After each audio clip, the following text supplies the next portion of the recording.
येन चराचरं तत्पदं दर्शितं येन तस्मै श्रीगुरवे नमः। अज्ञानतिमिरान्धस्य ज्ञानाञ्जनं शलाकया चक्षुरुन्मिलितं येन तस्मै श्रीगुरवे नमः। गुरुर्ब्रह्मा गुरुर्विष्णु गुरुर्देवो महेश्वर गुरुर्साक्षात् परब्रह्म तस्मै श्रीगुरुवे नमः।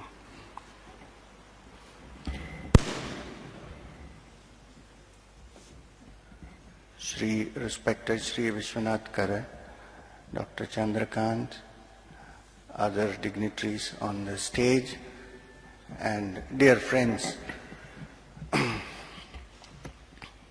of whom I have met a few. I have been asked to talk on a subject which is after my heart, but a little difficult in the sense that after so many years of having become familiar with the teachings of Swami Vivekananda, I still haven't been able to completely understand him. Because the vastness of his thought and his teachings, which you can find, fortunately, in the complete works of Swami Vivekananda, which have been compiled, don't seem to have been meant only for the century in which he lived or the century in which we live now, but seems to be projected into the future for many more centuries to come. Because the canvas on which Swami Vivekananda paints his thoughts is vast. It's not possible to fix any little criteria for it.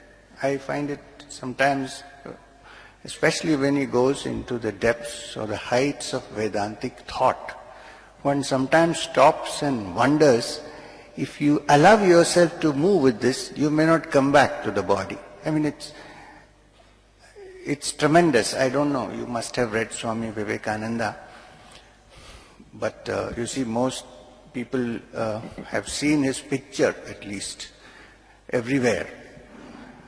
And selected few sayings of Swami Vivekananda are seen in most places in India, I'm sure, and also abroad. So about that I don't have to say much. But I think to understand the relevance of Swami Vivekananda for modern times, which is the subject of the talk today, one has to understand to some extent, to our limited capacities, what Swami Vivekananda was. That's important, because when you know a person, you know what he means and what is the relevance of his teachings. You must remember that Swami Vivekananda came upon the scene when religion was almost among the educated Bengal, what is called, what he used to call educated Bengal, the Babus, among whom the very value of Indian culture had been reduced to a very minimum level. I wouldn't say zero, but it had come to such a level that people thought that only Western ideas were good. Even the system of Hinduism was tailored to suit the Semitic thought, and the Brahmo Samaj was born. Raja Ram Mohan Roy was there, of course. But there's one great thing about Raja Ram Mohan Roy, I don't know if you know it. He was the first person to translate into English the principal Upanishads. But given that, the whole trend was that the usual practice of religion in this country is something for the ignorant, for the villagers, for the illiterate, all this image worship, this, that. That was the time when Swami Vivekananda came onto the scene. But before we come to Swami Vivekananda's story, as they say, search for the Rishi Mula, search for the root of the Rishi. What was the root? An almost illiterate temple priest who worshipped in a Kali temple. You must understand that Sri Ramakrishna Paramahamsa, who was Swami Vivekananda's guru, was not a college-going educated Babu. He was a simple rustic soul living in Dakshineshwar and worshipping Kali, the mother, in a temple. Gadadhar Chattopadhyaya, Sri Ramakrishna was the name which people gave him out of respect. Now, this great man was not one who talked theories. Sri Ramakrishna Paramahamsa was a person who lived. Whatever he said, he had gone through, lived and experienced. In fact, it is difficult to find a single soul or a single person who has gone through all the different paths prescribed by religions and come to the conclusion personally through experience that they all lead to the same goal. Contemporary times, at least, you cannot find anybody like that. Most people go through one approach, all their lives they move along that, and they have understood it, and then they are gone, and the philosophy is about that. But here was a man who tried everything in the Hindu system of thought and practice, spiritual practice. He went through the worship of the mother, he went through the worship of Tantra, he did Bhairavi Brahmani taught him the Vaishnava Tantras. He worshipped Krishna. He worshipped, and then being close to Keshav Chandra Sen, he understood all about Christianity and spent some time as a practicing Christian. And then he spent some time as a practicing Sufi. And at the end he said, I have seen it. All roads lead to the same goal. Here in contemporary times was a man who reflected the ancient saying of the Vedas, Egam Sat Vipra Bahuda Vedanti, that the truth is one, but the wise men may call it by different names. Why? To suit various factors, because it cannot be the same for everybody.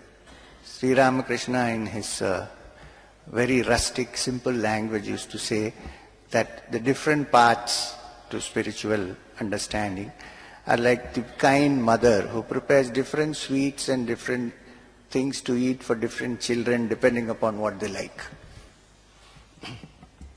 Now, it was this great man who experienced the spiritual and not merely read or who talked about theories. For him, God was real. Spiritual experience was real. And this was a time when people thought that spiritual experience was an illusion and the world was real. There was a great Sufi who once said, you think that the world is real and spiritual experience is subjective. He said, I think that the spiritual experience is objective and the world is subjective. Now, for a long time, if I have said this, during the years of Newtonian physics, I would have been hooted out. But today, as science advances, it goes from certainty to uncertainty. I'm talking about pure science, not technology. Today, the most important scientific theory in quantum physics, which deals with the basic particles of matter, is the theory of uncertainty, where one cannot really decide if the basic particle of matter, if it is a particle or a wave. When you think it is a particle, it suddenly changes itself and begins to act like a wave. When you think it's a wave, it's acting like a particle. Some people even have gone to the extent of saying it depends on the observer, which is still a controversial subject. So, here was this guru, this great man, and to him comes this young man, Swami Vivekananda, part of educated Bengal. You may not know this, but being part of educated Bengal, like all men of his time, he used to smoke, because then it was considered a big fashion to do, all men smoke. And then he used to eat pan and go to all the concerts. He used to play the tabla very well and sing very well. And he was exposed to every aspect of modern Bengal. Yet, deep down in his heart, there was the what shall we call it, a pulsating energy of the ancient Indian culture, philosophy and religion. From his youth, he had this experience of seeing things which is beyond the ordinary mind. It is said that when he was a small boy, he said, before I went to sleep, I used to see a light. And he was such a skeptical man that many a time he thought that it was because the window was left slightly open. There was a man who was skeptical, who did not accept any belief, who had to accept something only if he experienced it. This is Swami Vivekananda. As a young man, Narendra Datta, he goes to Sri Ramakrishna. He is part of the Brahma Samaj. He sings. He goes to the Brahma Samaj. But nobody can give him a proper answer to, is there something beyond this world, or is this all there is? He has gone to various philosophers. He had met Devendranath Tagore. He had met many scientists. Finally, he goes as a young man to this village priest who is in the temple of Kali, Ramakrishna Paramahamsa. And he meets him and asks him, people say that you have seen God. Is that true? Have you seen him? Give me an honest answer.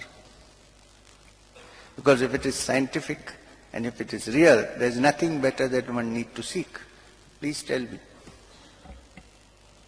And Ramakrishna smiles and says, better than I am seeing you. When he asked, have you seen God? He says, yes, much better than I see you. Before me. And Swami Vivekananda looks at him and says, here is a man. Whether he is under an illusion or whether he is not, I don't know. But he is definitely a sincere man who speaks from his heart. So he continues to go there, inquiring, experimenting. And one day, when nobody is around, he reaches Sri Ramakrishna's room, which is still there near the Dakshineshwar temple. If you go, before you enter the temple on the right side, there is a room where he used to sleep and live. Very small room. He goes to him and Ramakrishna suddenly asks him, why have you taken so long to come to me? Where have you been? I have been looking for you all these years. And he weeps. And the thoughts that Swami Vivekananda himself has written is that he said, where have I landed with this madman? Why have I come to this mad guy? He's crying, I don't know who he is. He says, where were you? I was waiting for you. And then he goes away saying, maybe I should not go back there. Here is a madman. What will I do with him? But he goes again. And then their friendship, you can call it discipleship. I'm saying friendship because since ancient times, the Upanishadic period on in the Vedas, the disciple and the guru are not considered to be two separate sections. You know the famous mantra that we chant, Sahana Bhavatu, Sahano Bhunaktu, Sahaviryam Karavavai. The key word is Saha. Sahana Bhavatu. May both of us be protected. Sahano Bhunaktu. May both of us be nourished. Sahaviryam Karavavai. Let the energies of both of us increase. So that living with Ramakrishna, he began to understand that, what would you call that? There is a term, bio-existence, symbiotic existence, let us say, in the spiritual field, not physically. And living with him for years and learning from him practical ways of touching the inner reality, he finally discovered something which was tremendous in the sense that he had a taste of it when Sri Ramakrishna touched him once and passed on a certain something which we cannot define, but the nearest thing is something like an electric current that went into him. And he saw light everywhere. And in fact, he started shouting, "What are you doing to me? Are you hypnotizing me? Where am I going?" And then he came back. That taste of what he had experienced remained with him and grew. Then at one time, he sat for 3 days together in a deep spiritual state. And then when he came back and went to meet his Guru Ramakrishna Paramahamsa and said that, "I want to be like this always." He said, "How can you be such a selfish fellow? I thought you would work for others, do good to others, do something for others. How can you say that I want to sit forever in this samadhi?" He said, "You have lots of work to do. Till that work is done, I am locking this and keeping the key with me. I will give it back to you when you have done your work. And all the work that you see today, the hundreds of Ramakrishna mission centers around the world, besides that, the work that is being done was done by this one individual, Swami Vivekananda, inspired by the blessings and active participation of his great master, what 100 people could not have done in 100 years. Where did this strength come from, this tremendous strength? And you also must remember that he passed away at a very young age of 43. Came like a lightning streak, did his work and pushed away. Didn't hang around when his work was over. Now, this experimental attitude of trying to find out and actually experience and not depend on somebody else's theory remained with Swamiji forever, even afterwards. And he said many times, you know how he went to the Parliament of Religions. He said many times that the way for India, he was waking India up from mere rituals and basic. He said, don't make your religion a religion of the temples and a religion of I don't eat this or I don't eat that, I don't touch this, I don't touch that. He said, the essence of all religion, of Vedanta, essence of Vedanta. When he was asked to define what is the essence of the Bhagavad Gita, he said the essence of Vedanta is that every soul is potentially divine. Every soul is potentially divine. To manifest that divinity, which means to bring out that divinity, to express that divinity, either through work or through worship, or through the combination of all these things together, is the essence of religion, the essence of the Gita. All other things, he said, are subsidiary. Because he went right to the root of the problem. He said, wake up, you are not inferior to anybody in this earth. You are children of the divine. The divinity shines in you. The potential is infinite. Why are you limiting yourself to making these little circles in your backyard and going round and round it? He opened up people to the thought of science, and that science is complementary to religion, not against it. Because he said in his writings on Raja Yoga, which is a very important text, which of course some of the exercises should not be, if I may say so, practiced without a proper teacher. He said that this is an experimental science like any other science that you have got. Follow this properly under instructions and you will reach the goal. This is not wild superstition. These are his words, or imaginations of some illusion souls. He said this is a practical experience that you can all have. He built up in this country where we were already under the yoke of a foreign, not one foreign, we have been ruled by so many influences that came from outside this country. Finally, the British. He actually helped people sowed the seeds of freedom. I would say what Mahatma Gandhi achieved in 1947, the seeds of that freedom, self-respect, and the understanding of the divinity within were sowed by Swami Vivekananda 150, now it is his 150th, I think, centenary is going to be next year or something, 30. Now here is this man. And all young people who came under his care took upon themselves the motto that service to mankind is service to God. He said, serve Daridra Narayan. He said, Narayan in the form of Daridrya, which is the unfortunate poor people. Serve them. He said, there is no other way to purify your souls and reach the Supreme. Because somewhere along the line, people were harboring, laboring under the illusion that to be spiritual and religious is to be lazy. You do nothing, you simply sit and meditate. Swamiji said, no one can do that. He said, if you think you are becoming sattvic, you are actually becoming tamasic.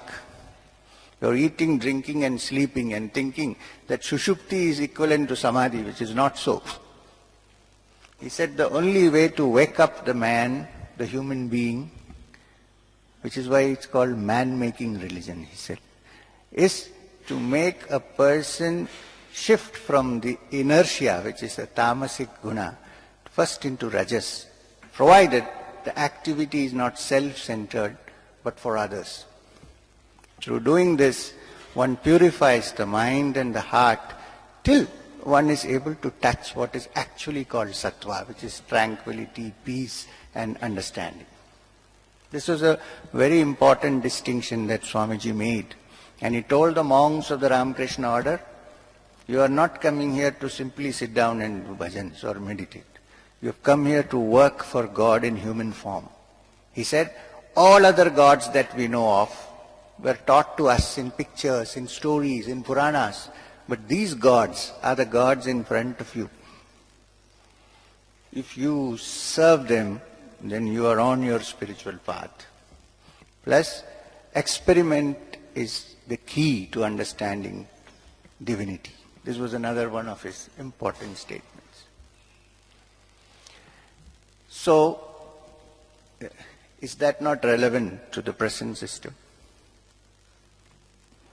It was relevant many years ago, but if you go through, I can only suggest that you read the complete works of Swami Vivekananda. And as you read, you will see that the relevance of Swami Vivekananda to modern times keeps on increasing rather than reducing. Usually what happens, somebody does something and goes. After 100 years, the relevance is lost. Today, the relevance of Swami Vivekananda is as fresh, and perhaps in the future, it may become more. This is my understanding. You see what is happening here. I think, for some reason, that this is also a manifestation of Swamiji's thoughts. And whenever I see something happening, I see that this is something which has been the seed sown by this great soul.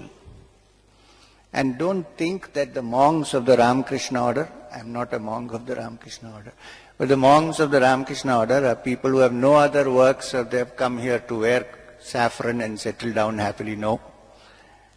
Some of them are doctors, brilliant doctors, engineers, scientists who have decided that they dedicated their life to the work, to help other human beings. I know I have been part of the Ramakrishna mission, not only in India.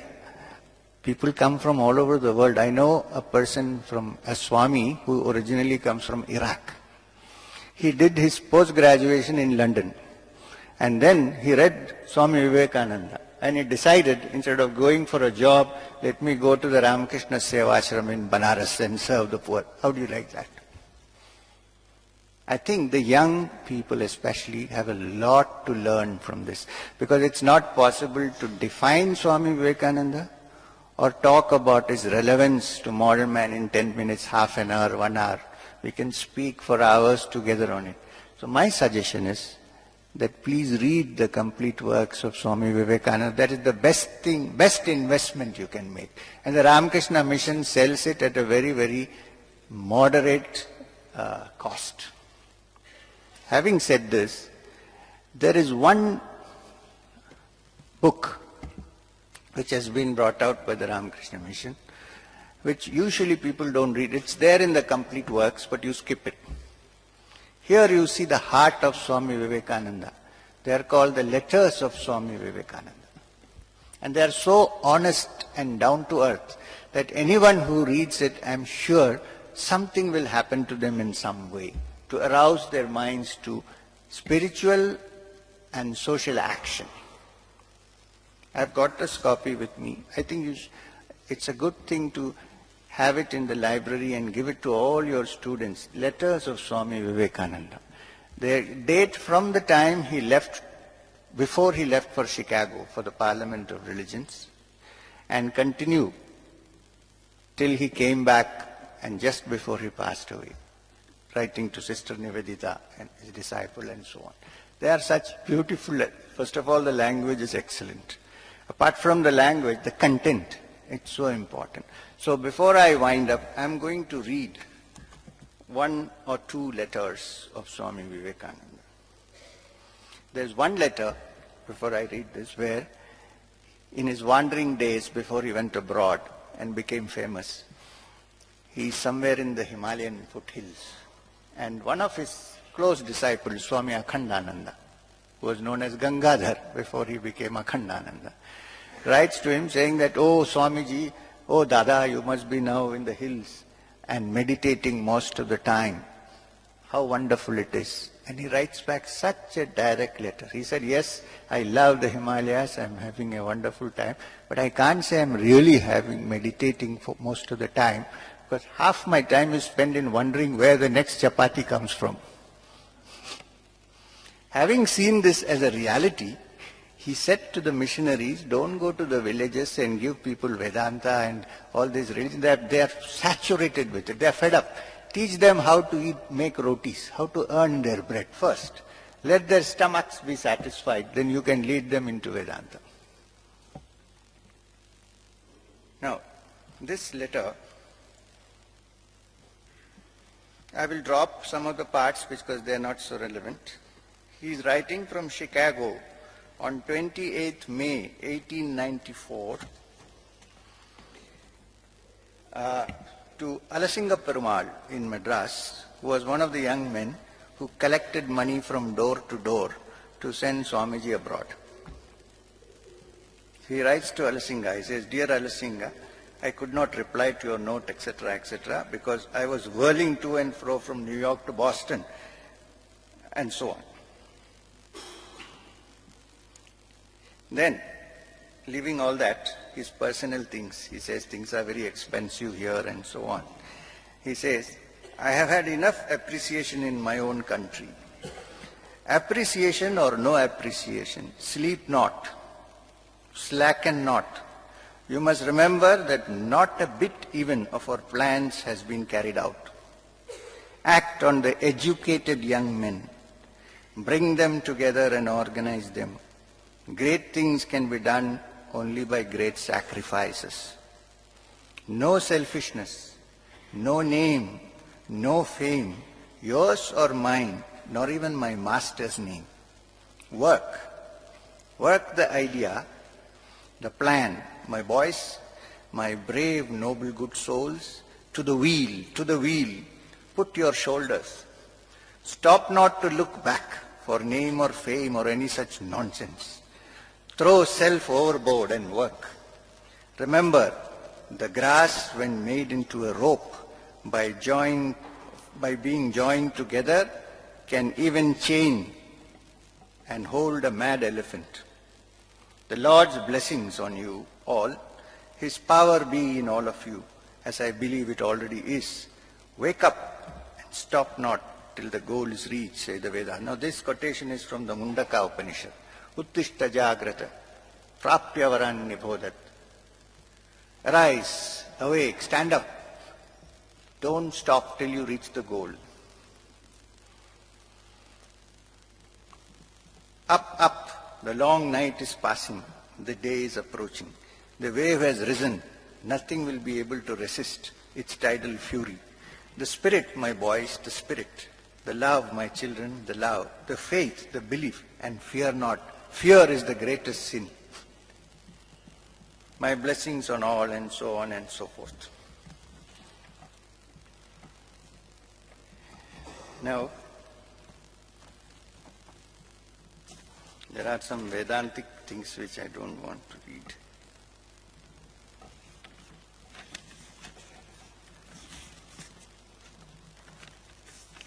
One more letter I'm looking for. There are beautiful descriptions of China, Japan, Hong Kong of those days, where he said they're all poor, but they're working so hard that I bet at one time they will be successful nations. This was said 140 years ago, believe me.